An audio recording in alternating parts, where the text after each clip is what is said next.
నమస్తే, welcome to SR6 news.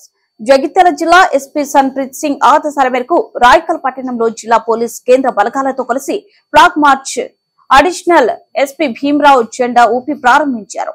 ఈ సందర్భంగా అడిషనల్ ఎస్పీ మాట్లాడుతూ త్వరలో జరగనున్న లోక్సభ ఎన్నికల నేపథ్యంలో ఎలాంటి అవాంఛనీయ సంఘటనలు జరగకుండా ప్రశాంత వాతావరణంలో ఎన్నికల నిర్వహణకు ఫ్లాగ్ మార్చ్ నిర్వహించడం జరిగిందన్నారు.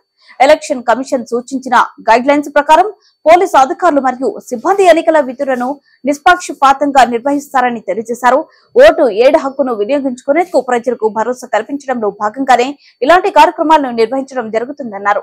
ఎన్నికల కోడ్ అమల్లో ఉన్నందున ఎవరైనా చట్ట విరుద్ధంగా ప్రవర్తించినా, గొడవలు సృష్టించాలని చూసినా వారిపై చట్ట ప్రకారం కఠిన చర్యలు తీసుకోవడం జరుగుతుందని తెలియజేశారు. అక్రమ మద్యం, నగదు రవాణాకు సంబంధించిన ఎవరైనా సమాచారం తెలిస్తే వెంటనే పోలీసు వారికి తెలియజేయాలని విజ్ఞప్తి చేశారు. ఈ ఫ్లాగ్ మార్చ్ లో డీఎస్పీ రఘుచందర్, సిఐఎస్ఎఫ్ అధికారులు, సిఐ ఆరిఫ్ అలీ ఖాన్ మరియు ఎస్ఐ అజయ్, పోలీస్ సిబ్బంది, సిఐఎస్ఎఫ్ సిబ్బంది పాల్గొన్నారు.